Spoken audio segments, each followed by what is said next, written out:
Hi, my name is Mike Bloomquist, and we're here with the International Association of Woodcarvers. I'd like to talk to you about teaching woodcarving. Hope you have fun.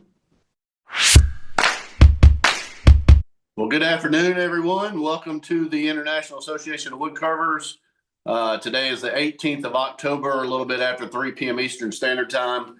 And I appreciate you all coming in today on Saturday, as usual, to join us. This should be a very interesting meeting. There's quite a few things that I'm going to talk about today that maybe some of you all don't know about, and I'll be sharing more about that later. I do ask for everybody to try to stick around to the end of the meeting if you can, so that you can hear an important announcement that I've got to make. It's a good announcement. I'll just say that. Don't feel like anything's crazy, but I do have an announcement that I'm going to share at the end of the meeting. I want to say thanks to Dave Stetson, Dave Levy for covering for me last week. I was away in Nashville helping my daughter. Short of the long of it is that she had to move out of her dorm because of black mold at her university. She was put in a hotel for about a month, and we had to take clothes to her because all she had was a week's worth of clothes when they told them to leave. So had to go down there and take care of her. Sometimes families first. So appreciate those guys covering for me, and they're always good to fill in anytime I need to step away. So I just want to apologize for that and thank those guys for handling that. Today on our meeting, we got Mike Bloomquist that's coming in. He's been on with us a couple of times before. Mike's going to talk to us about teaching wood carving and being able to share what it is that we love with other people so that we can help try to grow this art form, keep it going, grow the community, and this should be a great discussion. Before I get into all of that stuff, tell you a little bit about Chris Hammock. Somebody asked about Chris a few minutes ago. So we got news this past week that Chris has been diagnosed with cancer. I'm not going to go into a lot of the detail as far as the prognosis and those kind of things, but Chris definitely has a long road ahead of him. And we're going to try to do everything we can to raise money to help Chris during this time so that he can get the treatment he needs and hopefully overcome this disease. There has been a GoFundMe started by Dale Green. I saw Dale's on the meeting today. If you see that circling around Facebook, I've shared it as many places as I can share it and ask people to share it. It's legit. I think the goal is out there. We've done about half of what the goal is, but I don't think that's going to touch what he's going to need. So if you haven't donated yet, go out to the GoFundMe, donate on there if you want to. One other thing that we're going to be doing, and I'm going to do a screen share for this just a second here. Let me know if you can see that. We're also going to be taking up items to raffle so that we can also raise proceeds to go towards Chris's cancer treatment. So I talked to Guy Nelson yesterday. If y'all know Guy, he's out there at the Rocky Mountain Woodcarvers Club in Utah. He's been on this meeting a couple of times before. Just a great guy. He reached out to me yesterday and he said, "Hey, I'd like to take up items, wood carving items, knives, carvings, tools, whatever you've got, and try to auction those things off. So one, a carver can get access to maybe some things that they can't buy otherwise. And two, want to do everything we can to try to help Chris. So Guy's going to be taking up items through about the middle of November. If you see there on the screen, his address is there, his phone number's there, his email address is there. And then about the middle of November, I'm going to work with him on setting up some auctions. And we may do those auctions a variety of places. We're going to talk about doing them on eBay, probably do some on Facebook. We may come on here and do some through one of our meetings. But we just want to do everything we can, try to help Chris. Those of you who know him, he's affected and influenced probably the majority of the people in this room and maybe the majority of the carvers that I know. And, you know, wood carvers are some of the most generous people, and we want to do everything we can to try to help him. So if you're interested in donating pieces, I'm going to post this out on social media. You all will see that. It has Guy's address on there. He's asked you all to contact him and let him know if you're sending him something to use for the auction. And again, we'll take up those items through the middle of November and then start doing the auction soon after that. So if y'all have any questions about any of that stuff, feel free to reach out to me and I'll be happy to answer those questions, or you can contact Guy directly. All the proceeds from those auctions will go to benefit Chris. Guy's very good about keeping very detailed records, making sure that everything's accounted for, and everything that's raised is going to go to benefit him. So that's just something that we wanted to do as a group. Again, you can contribute through the GoFundMe, or you can do auction items, or watch for those auctions to come up and purchase items there, knowing that your money is going to go to benefit Chris. Blake, is there possibly like using a Zelle account, be able to get money directly to him without having that money deducted? Dale, I hate to put you on the spot. Can you answer that for us? See if Dale Green is available. I can try to find out that answer and make that available. Dale's talking, but he's on mute, Blake. Okay, Dale, if you can come off mute there real quick. And Blake, I think I saw a guy come into the meeting too, Did he? just a minute ago. So Okay. question there for him. Am I unmuted now? Yeah, you are. Thanks, Dale. Yeah. Yeah, you have to be careful about cash donations because they I believe that the proceeds from the auctions are also going to be sent through the GoFundMe, so that there's no tax implications and things like that. So again, we'll be talking more about this. I'll put this out on social media. I think Guy's in the room. He's going to be taking up the items. Anyway, Guy will be taking up items. If you have wood carvings that you want to donate from, say, like past CCA members, or if you've got books or magazines, DVDs.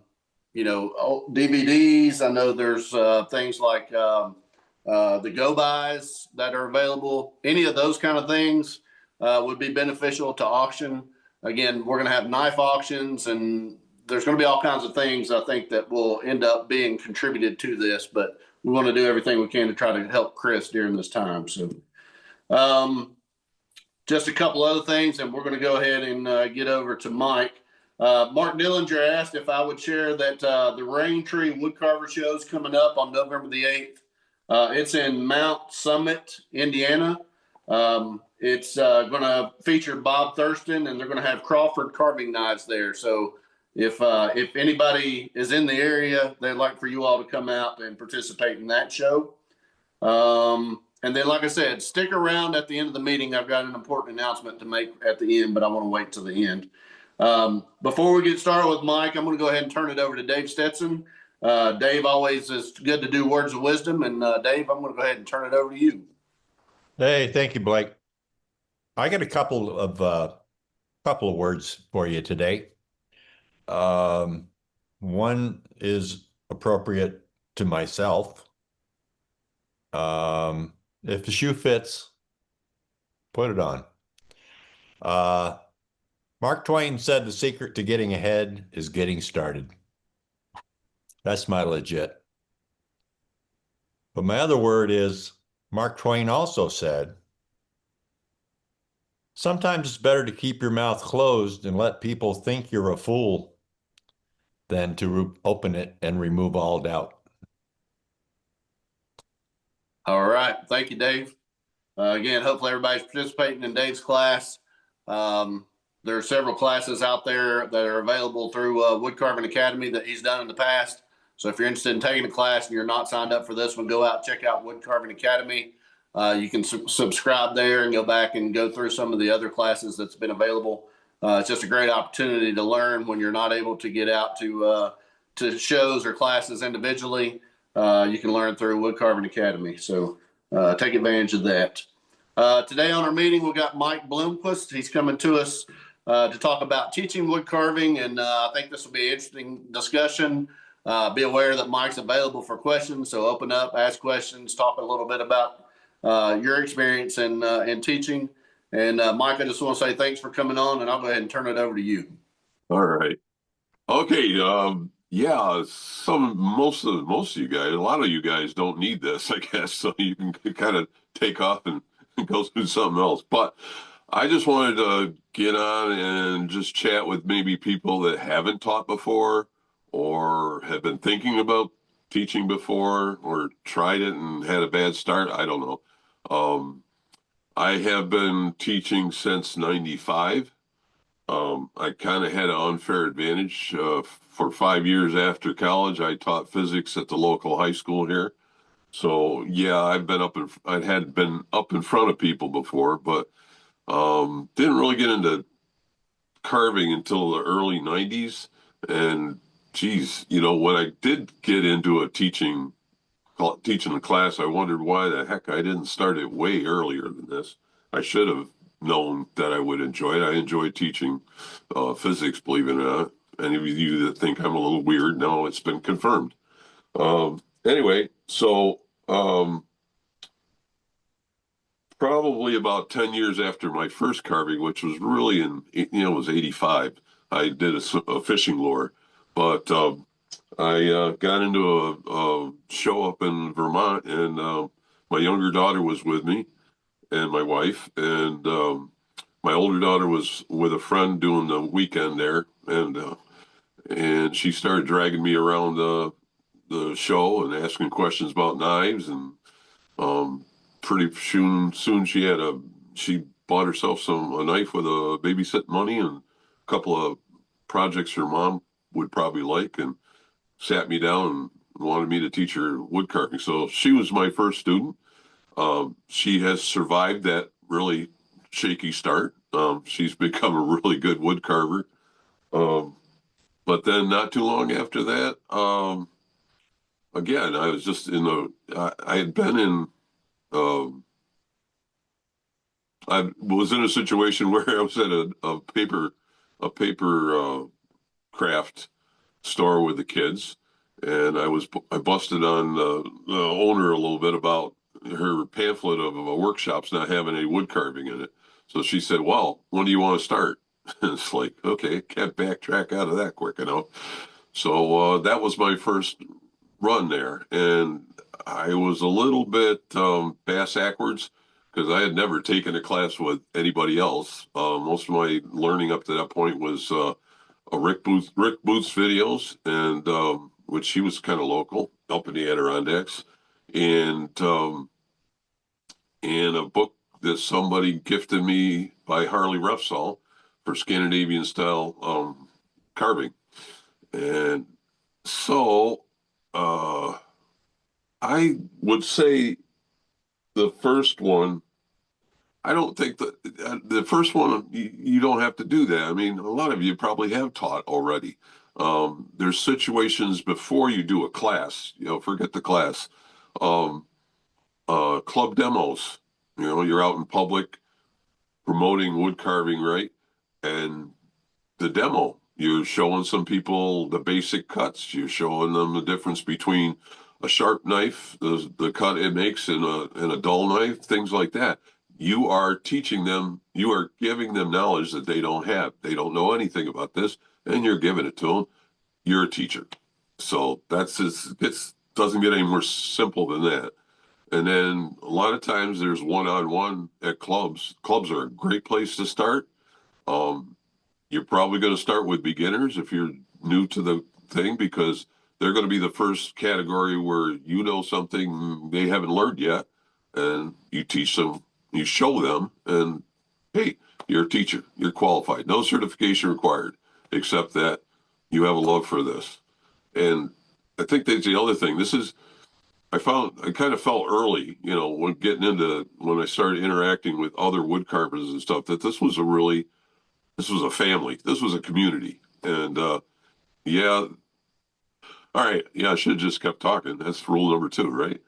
But it's a family, and like any family, you've got the weird uncles and the really stern, strict aunts and stuff like that. But for the most part, friendly outfit, always ready to share knowledge. I mean, right up and down the line.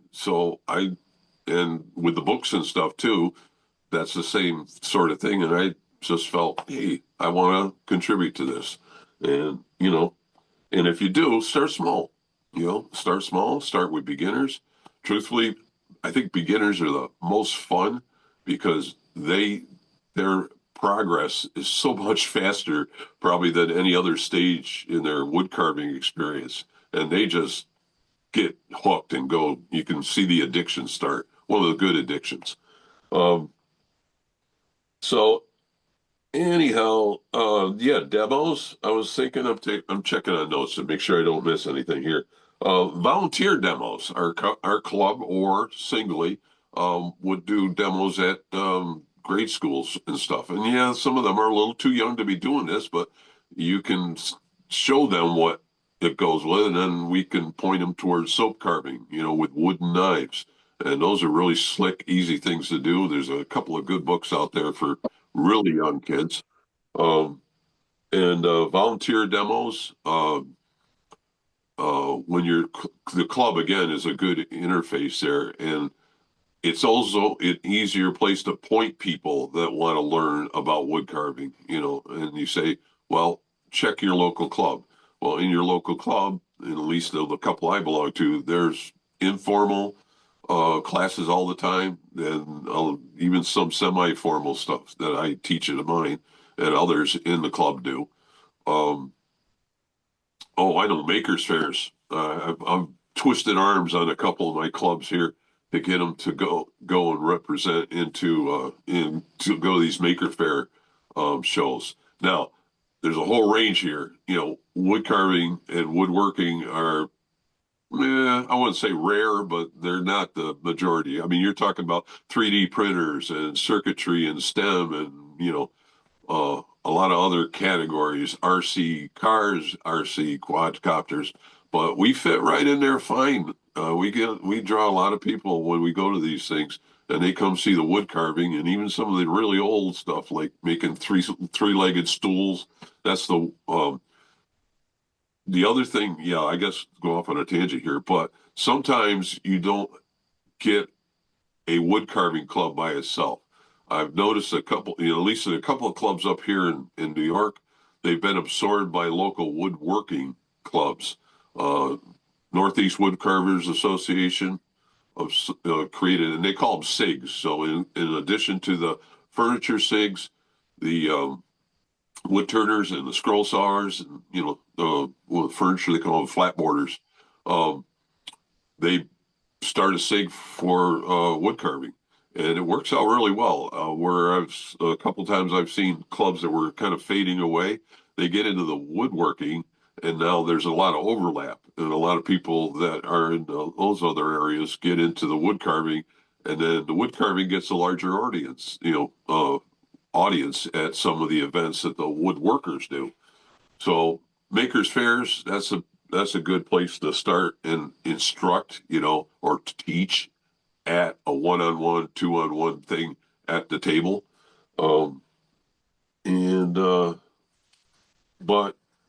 then when you graduate, again, I'm going to go back. If you get confident then and work yourself up, maybe you don't want to go this far, but if you want to teach a class, like, I don't know, 6, 12, whatever, depends on the project, depends on your experience.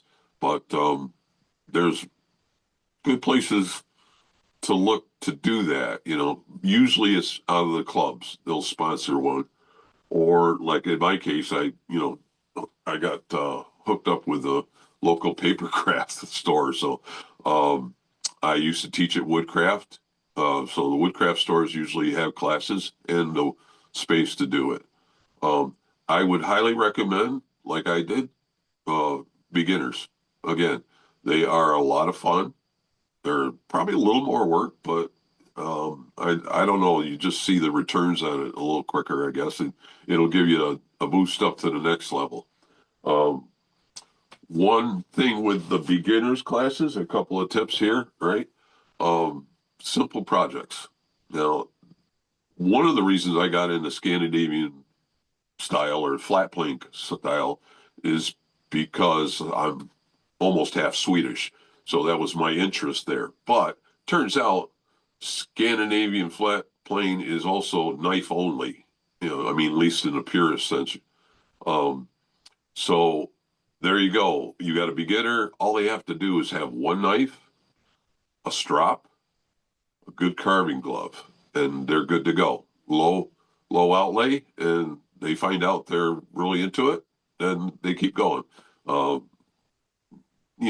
Not too expensive to give it a look or give it a try. And knives, I would recommend medium grade. All right. No offense to Helvy, but you don't need to go Helvy for a beginner. Helvy's for later when they find out they're addicted to it. Then you get as you get yourself the pretty and the really expensive knives. I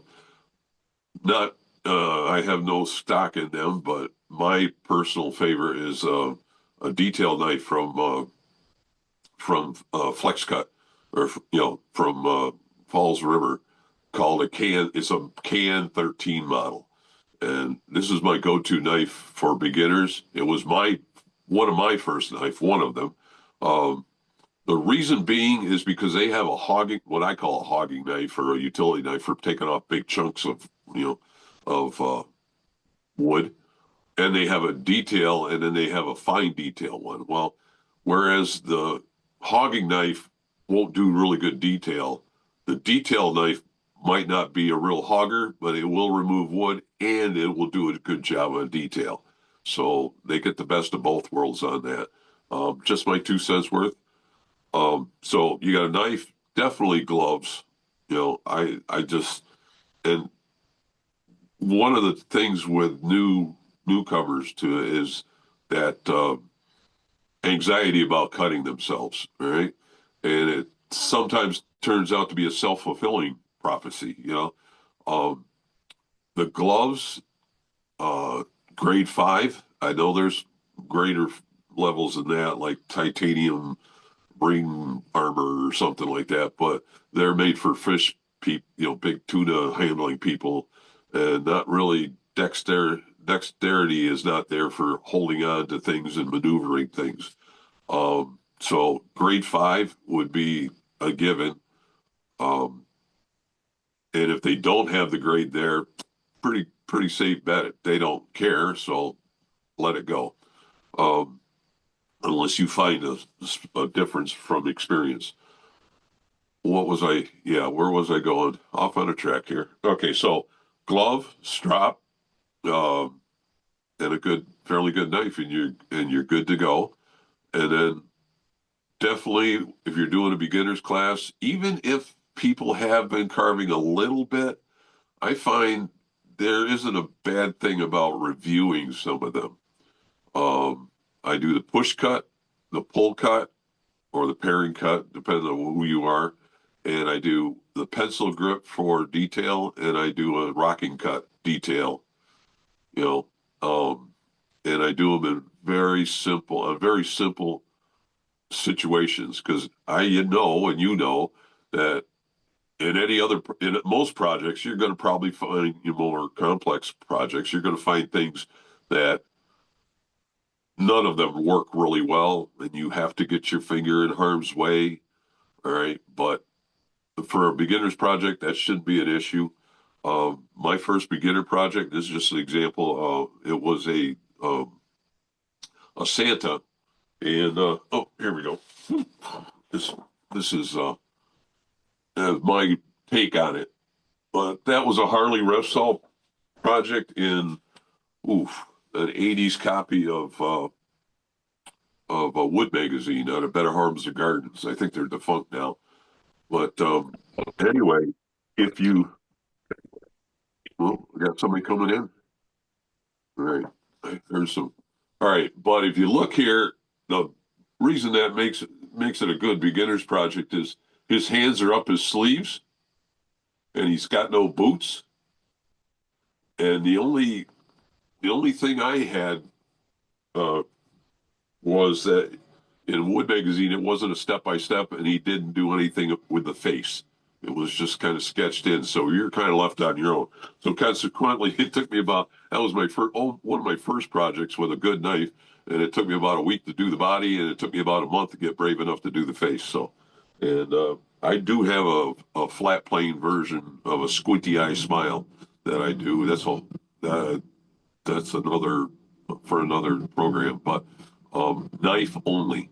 You want to go on it, and you also want to pick something that's going to be interesting to carve. Not everybody's into Santa's baby, or it's more timely. I know I found some good mushroom patterns. My daughters asked me, begged me to carve some mushroom spirit faces for them.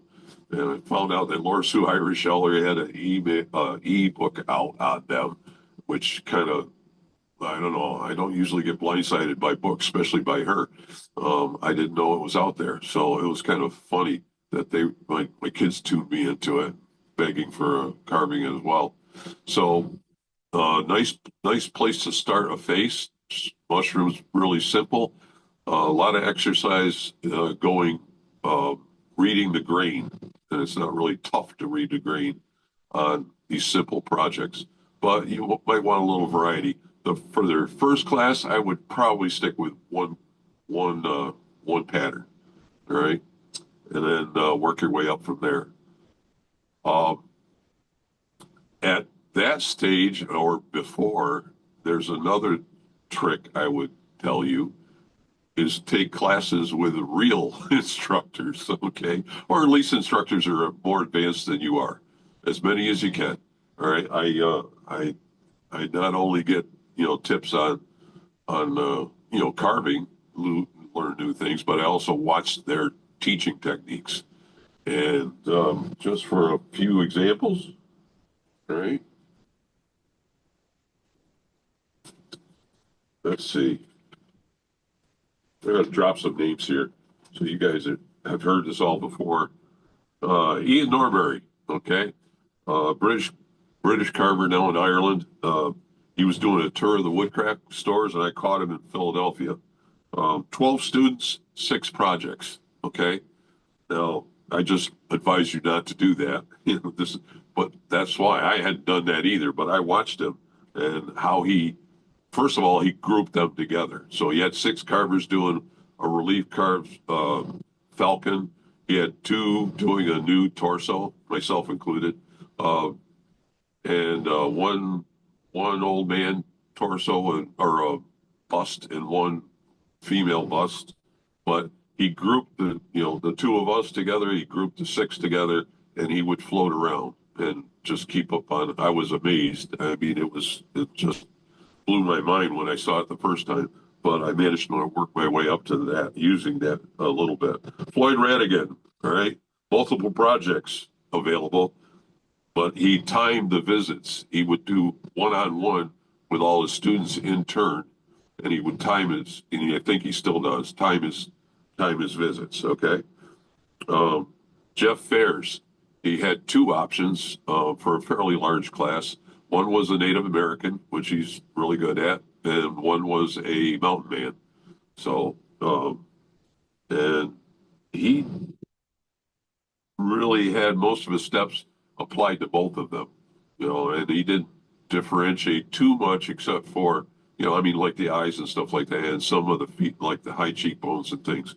He would visit that, but he would get up, give an overall speech, and then he would float from person to person for some one-on-one. In fact, when we were doing eyes, I remember he carved out the whites of the eye a little bit and left the pupil there, or the iris, and left the pupil. And he cautioned us that, that pupil was going to be a little bit weak, to be careful, or you'd have to go with plan B. And so while he's working with some people on the other side of the room, of course, I can do this. I work with cottonwood bark. This is going to be tougher. I should be able to pull this off. And sure enough, I broke it off, and I go, oh, shit. And then I thought, keep that down. Anyhow, so I waited. He makes his way around, and I said, okay, so which one's plan B? And he says, oh, the oh shit eye. So that's what and it was just carve the thing out and leave the iris hole, leave the hole, which I had done before. So, and that's another thing. I mean, a little bit of humor doesn't hurt. in these classes. So I try to lighten up, especially when people make mistakes. It's like, that's fixable, not to worry about it. And then, so Jeff Fairs, Harley Refsol, oh my gosh. You know, you know what? I don't remember much. I was so like starstruck. This was my idol. This was my mentor. But yeah, nice demos of the same stage. He would do demos, and then he would go around and give individual help. All right, my favorite though, I think Dave Sable. Uh, we get in there, and the first thing he's doing is he's carving green, wet, white pine, which is like up for Harold was with me, and for us that was breaking a rule. And plus, he was doing this carving in his lap, and what he was doing though is he was taking a gouge, so his point next to him, looking like do Japanese suicide, harakiri, and he really was bracing his wrist, and he was just rotating it like this into the piece, meaning that blade, yeah, it would go towards you, but only this far, And he was taking off wood like he had a Fordham tool in his lap. But the really thing that got me at David is like right before any of us got started, he said he caught somebody talking about whittling, and he said very seriously, but with that kind of wink in his eye, he said, "We don't whittle here, we carve wood." And so, I kind of bring that up every once in a while. Oh, okay. So, in any class, sharp knives and helping them if they haven't ever done it, helping them get started on sharpening. Great foundation. Good gloves, safe techniques. And I only have one rule in the class. I said, you're here to have fun, right? And the corollary to that is if you think cutting yourself and bleeding is fun, you need another hobby. You need to move on, all right? That's like, not here, please. So I have to qualify that a little bit. But, that covers safe techniques. That covers gloves. That covers everything. You're here to have fun. You don't want to get cut. Do the rest of it. The rest of it follows right in, all right? All right, something else, especially with new carvers, you gotta tell them it's not a race, right? Because they get a little bit wrapped around the axle if they're not removing wood fast enough to keep up with your steps. Now, there's two things to this. One, help them see how maybe they're trying to take off too much wood. But you got to analyze it. You got to look at them carving and maybe help them go a little bit faster, or show them that they can do the same cut. A lot of misconception about flat plane carving is you got to do it in one cut, one slice. It's like, no, you knock corners off, and then that last slice, maybe you make it a nice flat plane, but you can do it in several steps. Also, it's not a race, and I try to, okay, if you're behind, especially in like the roundups and stuff, I make sure that they know they can come see me after class, after hours, a little one-on-one. Usually it's 1-on-3. I have, more than one person is having a little trouble keeping up. Also, I try to break it down so that, okay, if we're doing beard detail, we do the beard detail, but leave the bulk of it for later when they're finishing it up on their own. Just show them the details, work out the base, and the pattern and the rules or whatever, technique you're giving, and just do part of the carving and leave the rest for later where they have something to go by. And, they also have, I know, chalk talk. Usually I'll describe, especially if I got one project, right? And everybody's on the same board, I will do most of the steps up on the board and then go around and demonstrate it. If I'm carving my own thing, I'll demonstrate it into small groups, especially around eyes and things like that on wood spirits or something. And yeah, okay, lost that trail. Sorry. Oh, but Yeah.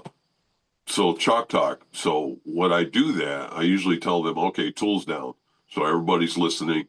I said, I'll say, yeah, bring it up, Pat. Have a sheet of paper. Bring it, write this down, because if you write it down, you're going to remember it better. Um, I said, but no tools while I'm talking. And then at the end of it, I'll go, all right, tools up, pencils down, carry on. Also, though, mandatory breaks, mandatory. I mean, sometimes I just tell them, you put all the tools down, get the hell away from the table, because things are getting, they're getting tired. You can see that, and I also make sure that if they have any reason to leave and need to leave right now and not wait for a break, they are absolutely, encouraged to do that. I said, I will catch you up. There is no problem here. You come back. If you miss something, I'll make sure you get it. You just gotta kind of give them confidence that they're going to be covered, so they don't get that anxiety of being behind and oh my God, I'm never going to get this done. Um, all right.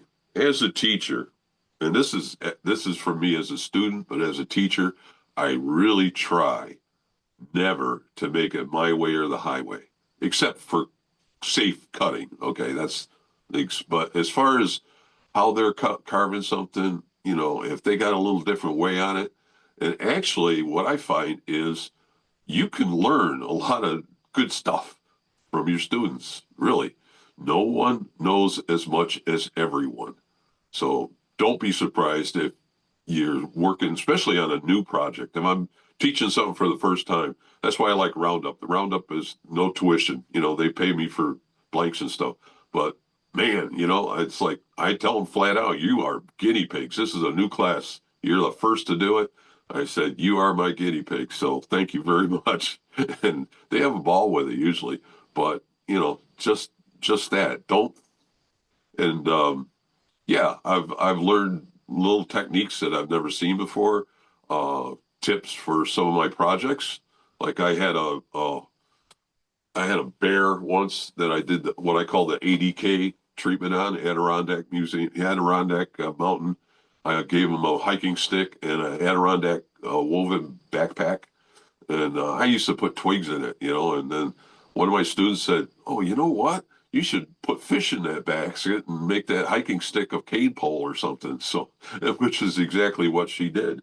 And so one of my next ones, I did the same thing. Did some uh, brook trout and yeah, cane pole, and then that. And I was I was at the NWA showcase, and somebody bought that one, and then somebody else came along, you know, and wanted it too, but it was already sold, so I got a commission.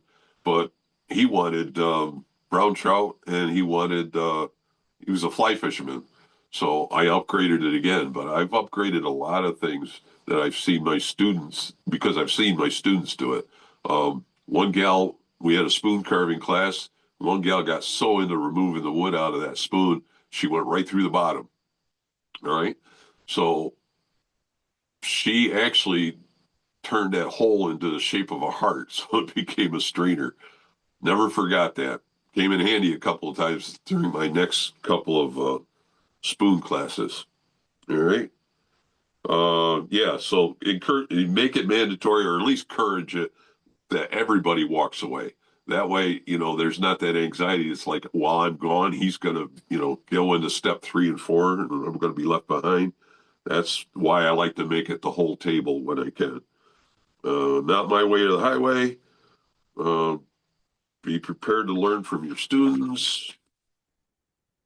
Oh, yeah, my way or the highway. That's an obnoxious thing that I said I would never do. And I sometimes, yeah, I sometimes lean that way, but not very often. I mean, even when I'm teaching flat plane, if they don't really get into the flat plane thing but they like the project, I don't expect them to be a purist. So, oh, when you're doing demo or you're demoing, I got this from other people that had instructors, my students, and their pet peeve was they didn't like people carving on their, they didn't like the instructor carving on their piece. They wanted to see what it was, but not. So some people do. Some people want to see you do it. And so I usually try to ask permission. I'm not saying I'm religious about it, but I try. Um, but the funny thing is, okay, I'll joke about doing the easy side first, because if you're doing a detail on the left side of the nose, it's going to be a little easier than the right side of the nose, without. But realize, and I run into this once or twice, if you're right-handed, what your hard side is is the easy side for a lefty, and vice versa.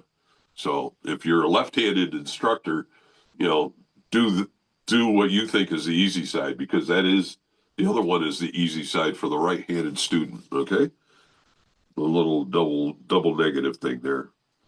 Okay, ask permission.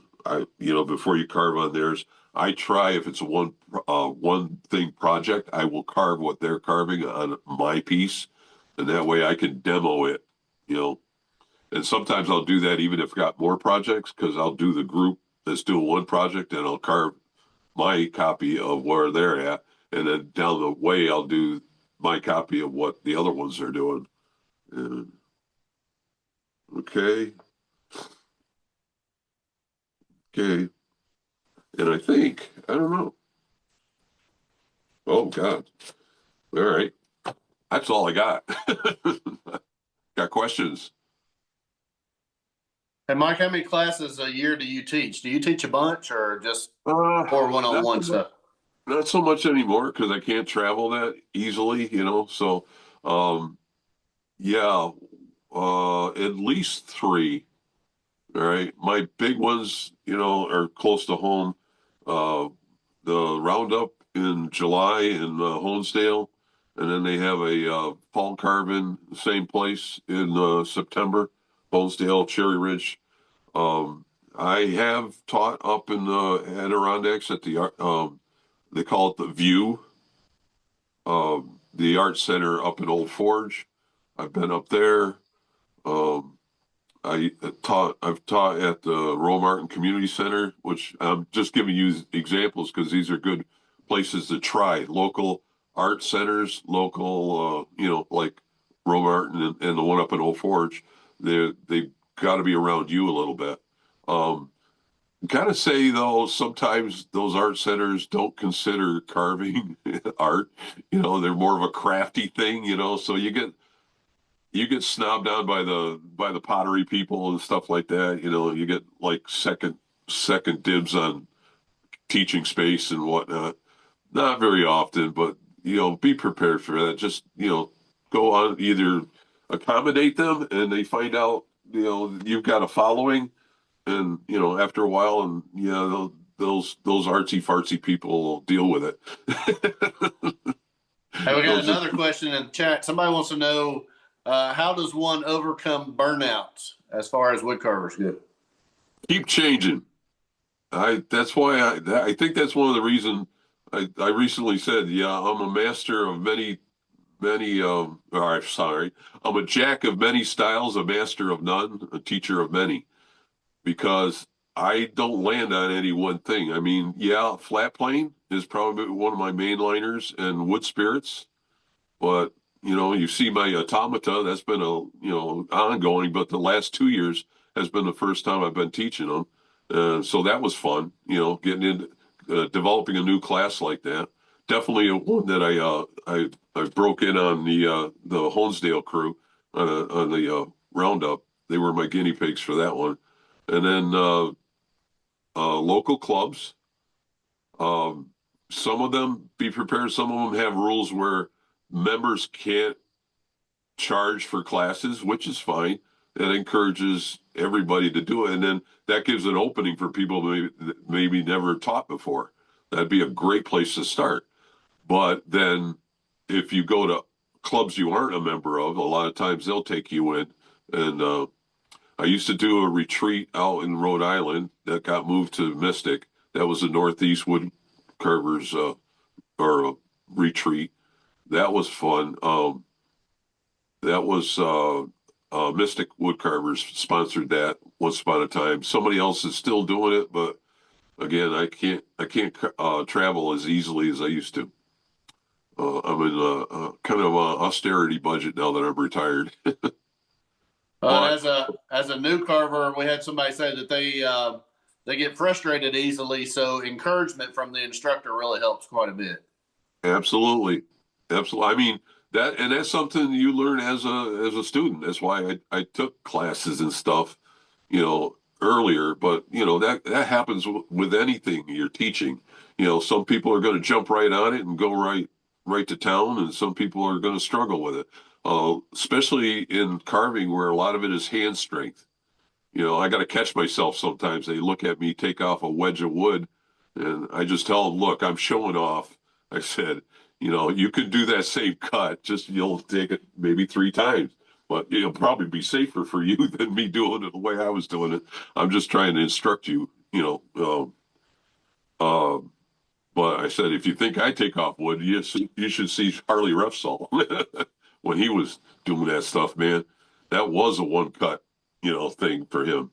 But that's kind of the style, because yeah, it's a folk art style, and it's meant to be used with just knives, because limited tools, not it was a cottage industry sort of, and also when they were doing it, when they do that style for like like up in Quebec, a lot of the gift shops up there have the cement, the captain, the sea captain, and all those standard.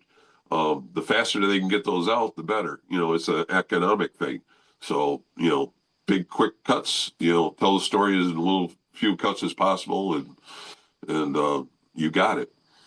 I was a lot of that, flat plane theory I got from Harley. I've picked up others too, but I really miss him. I'm glad I got to meet him a couple of times before he passed away this last year. But yeah, I hadn't met him until actually serendipity, I guess.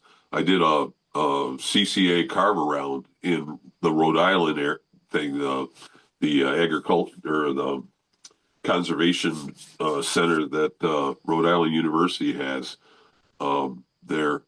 And when I went to that, I got we each, I don't know if they still do them like this, but basically they had like 33 students and broke them up into 11 student groups, and then each group got an instructor for a day. And Harley was my last, but besides that, it's all catered there. There's like bunk houses that you sleep at, and it was a really good opportunity to rub elbows with Harley for those 3 days. And I tried not to stalk him, and I guess I didn't, because sometimes he'd actually come to my table. So I was careful. So we have another question. Rob Stack wants to know, as a new carver, some projects or carvings overwhelm him, and they don't get started on anything. How do you overcome this being overwhelmed? By picking simple projects like like that Santa I showed you.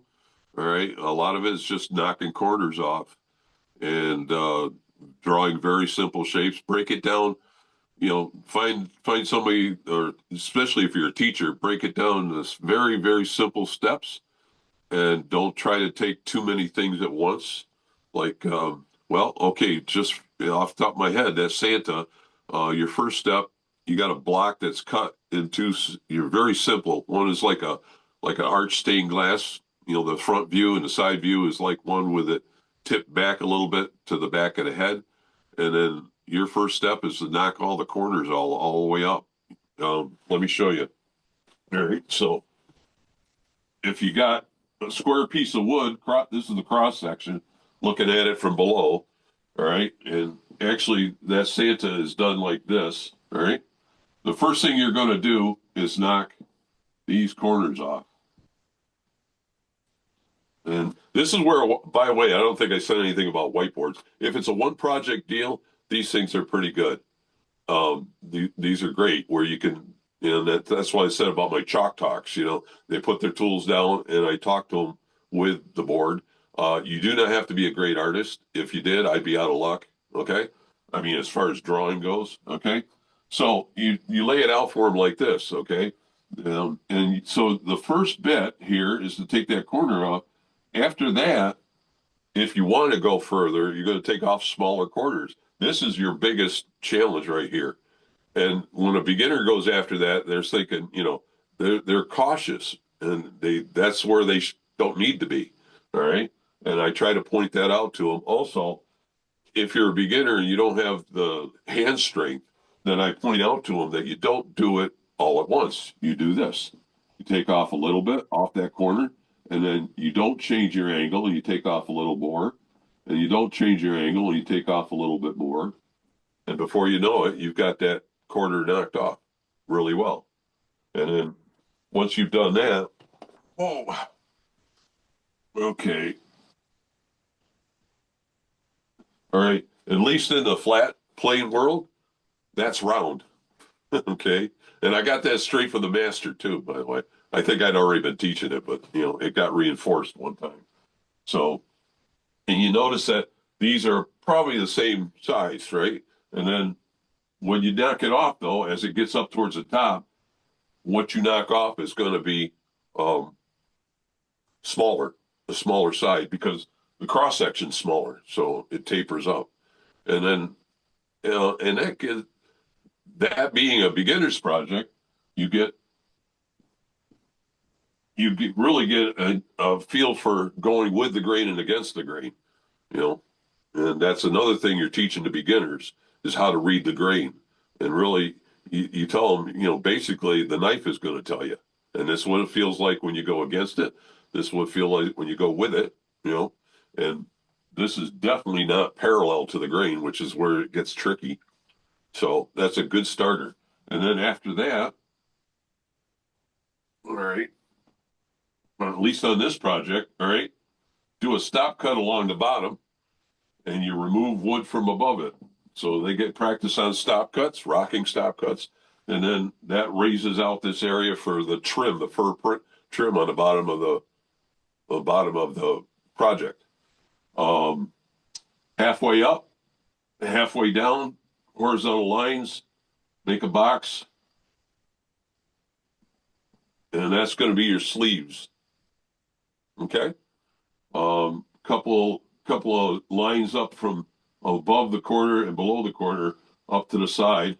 Let's do it this way. All right. So you drew your box there. So you're just going to bring it up here like this. And this is your arms. All right. If you want to put an elbow in there, fine. If not, it's kind of stylized. All right.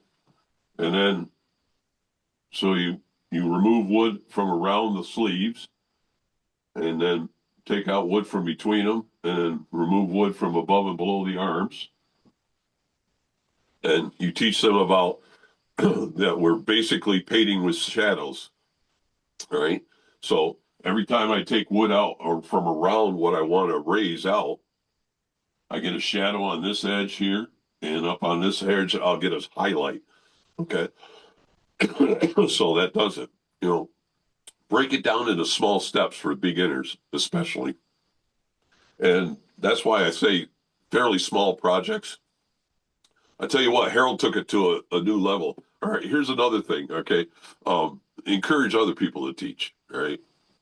And sometimes this takes giving them a kick in the pants. Right. So when they first started the roundup, it was, a guy named Jack Miller on our Woodcarvers list, which was a bulletin board. That's way before Facebook and stuff. It was on a bulletin board, and he was recruiting people to do a roundup in the Northeast. Right. So I found out it was really close. It was 3 hours away from me. I said, hell, sign me up. With an email or a chat.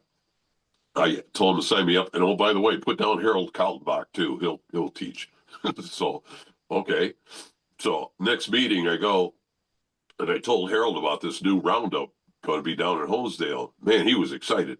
He said, that sounds like fun. I said, good, because you're teaching.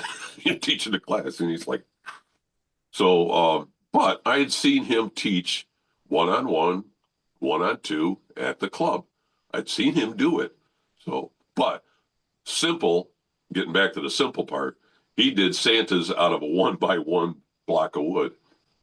And I think he was feeling guilty because he's like, I'm not a teacher, you know. It's like, well, you're not getting paid. So if they want a refund, you're good. Give them a refund. You know? But yeah, it worked out well. He got, and then he got into his gnome homes and whatnot and took off from there. Now he's touring down in Florida a lot. So living the dream.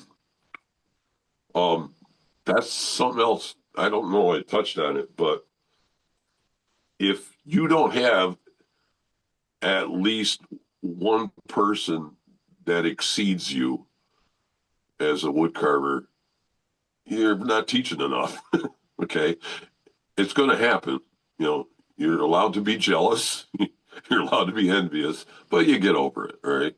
But it's a sad, I think it's a sad teacher who doesn't have that happen, you know, where somebody just takes right off and you don't feel like maybe you taught them anything, just kind of opened up the gate and got out of the way, or opened up the door and got out of the way. It's good stuff. It's good to see. But then, yeah, seeing other people learn or start teaching too. He's not the only one. Unfortunately, or fortunately for some people, I've kicked a couple people in the butt and got them into it, whether they wanted it or not. His was the most extreme case. It was a pure out Shanghai.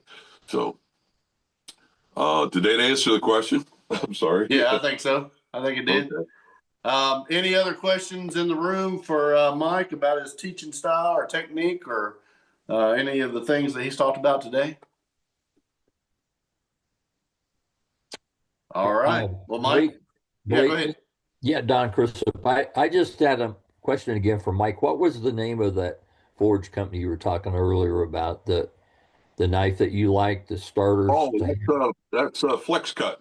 Flex Falls Cut. Falls River, I think is their real name, but that's a Flex Cut knife. Yeah, okay. I've got yeah, thank you.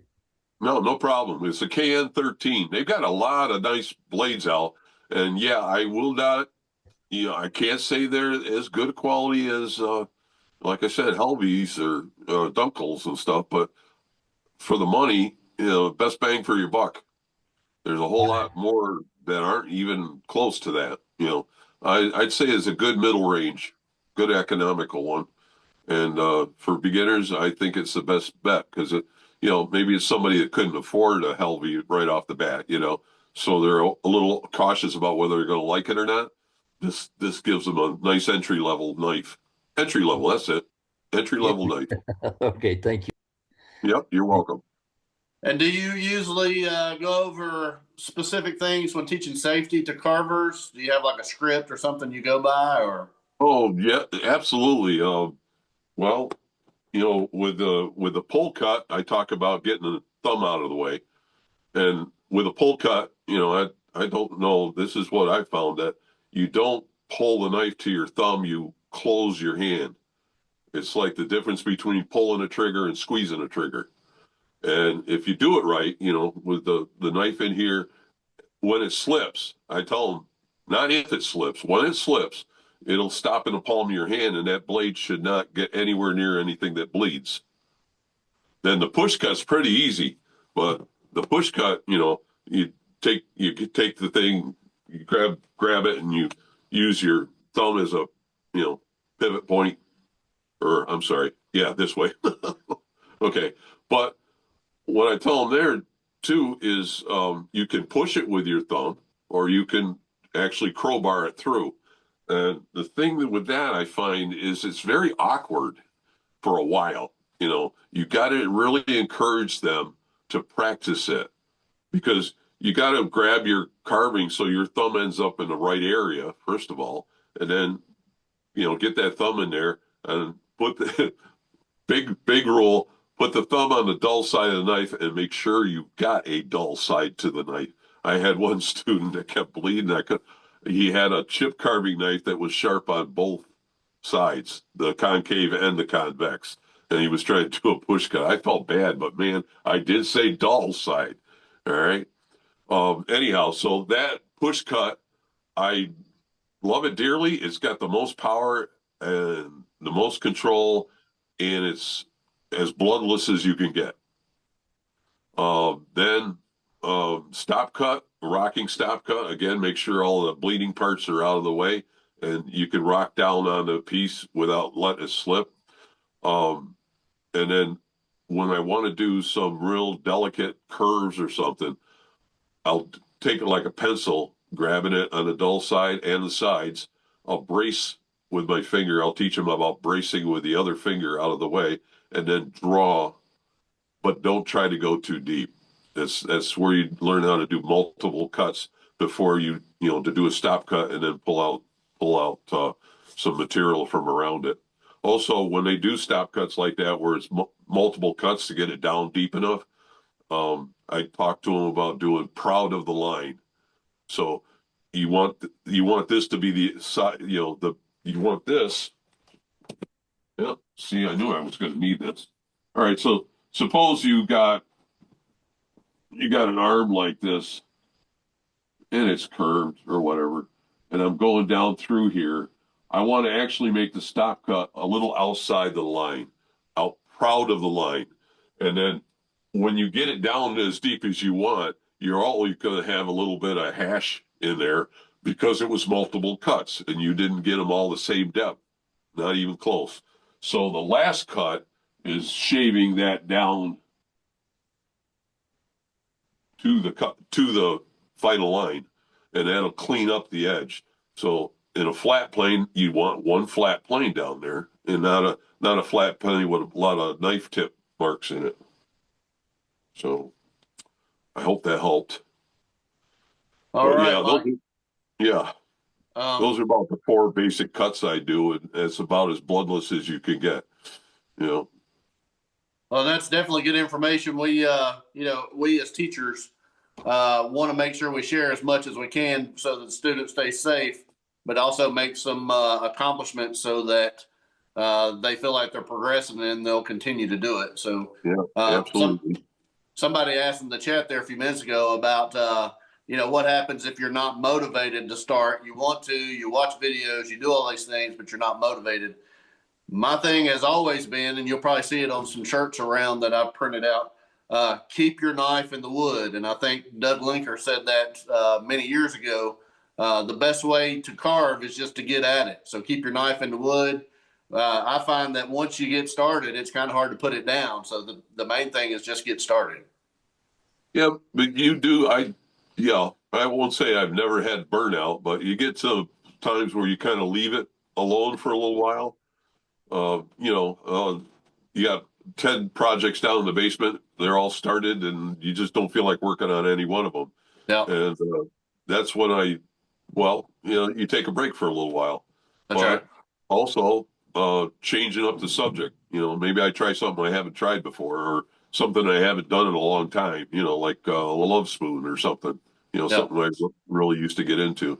I think that's why I don't focus on one particular style, like I'm not only bird carving or something like that, Yeah, it definitely helps keep from having that burnout that you were talking about. Yep, those absolutely.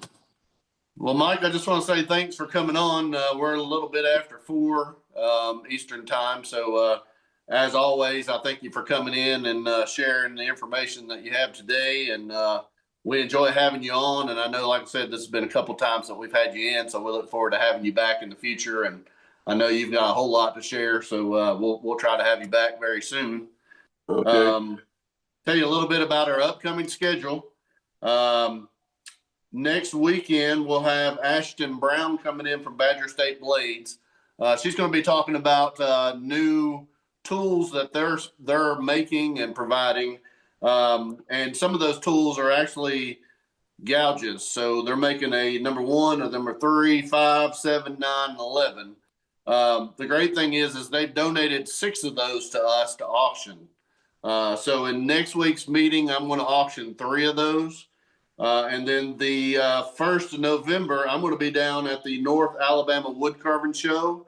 I'm teaching a class down there the week before the show. and then going to be participating in the show that weekend. And I'll be doing the live stream from down there that Saturday. And we'll auction the other 3, and they call them beaver tail gouges. We'll be auctioning those down there as well. So stay tuned for those 2 meetings, especially if you wanted to participate in the auction, get your hands on some gouges that may or may not be readily available out there. I know, like I said, that they're producing those, but it's slow and there's kind of a wait list. But we'll have 6 of those available that we'll be auctioning off. On November the 8th, Bob Hershey is going to be doing a cottonwood bark Santa demonstration for us. On the 15th of November, Ryan Olson's going to be coming in to do a demonstration with us. He's got a class that's coming up, and he's going to be doing a demonstration on November 15th. And then Roger Stegall is going to be coming back in December the 6th, and he's going to do a Santa ornament demonstration. Roger and I talked out in Utah in May about doing this, and we finally were able to settle on a date and get him on. So we look forward to having him. And then in January, and I know this is down the road, but in January, Catherine Overcash, who is on the meeting today, is going to come back and finish up her cottonwood bark carving that she started on our meeting several weeks back. So look forward to having her back in. So having said all that, I appreciate y'all sticking around for the end. I'll make a little bit of an announcement here. This is something brand new. This is probably the first announcement about this, and you'll be hearing more about it very soon.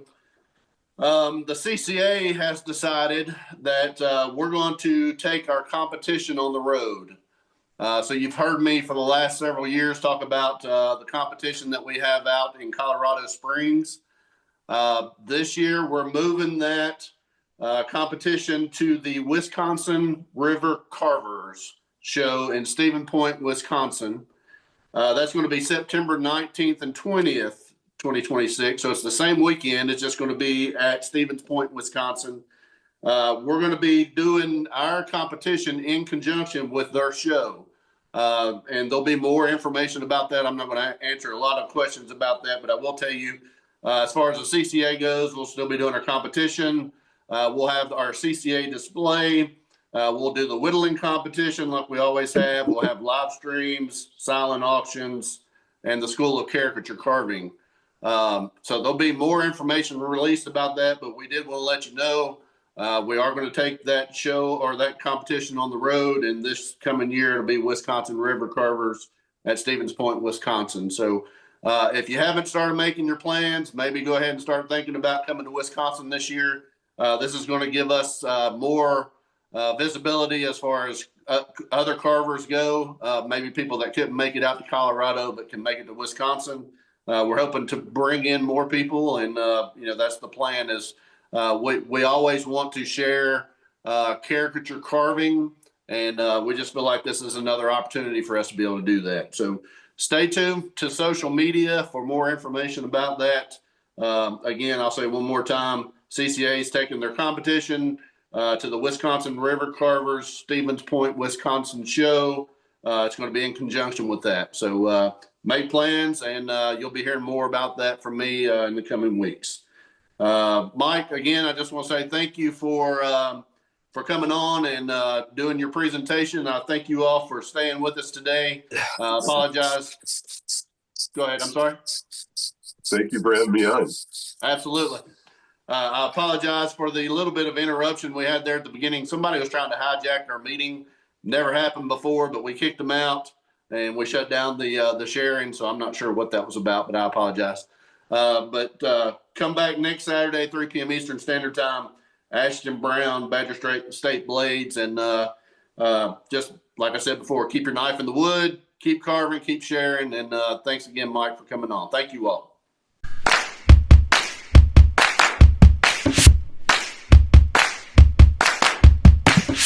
Different channel, Dave. Different channel. The wrong channel. Oh, That's not this channel. no. He had only Carvers on there. I thought he was. Oh wait. Only Carvers. Hey, How's the audio? the audio sounds good. Yeah. I can hear you, but you're gonna have to probably yell at me Okay. a little Well, bit. your audio is coming across fine for us, or at least for me. Yeah, it's good. Okay. Yeah, it's good. Um, All right. But And I say we're recording, so I'm going to shut up and I'll let you do your thing. And the biggest thing is So just you saying, Yeah, just introduce an International Association of Woodcarvers, right? yep, you got it. You a champ. You know All right. what's up. So yeah, I'll mute myself and play around, do as many times you want to. Oh, okay. Hi, my name is Mike Bloomquist, and you're about to join the International Association of Woodcarvers for today's get-go. We're going to talk about teaching woodcarving. Perfect. Okay. Oh, sorry. No, that's all right. That was it. That's fine. we can go with that, or we can do a take two if you want. Doesn't matter. Let's take two. Okay. Perfect. That's good. That'll Yeah. work, man. I like it. Better?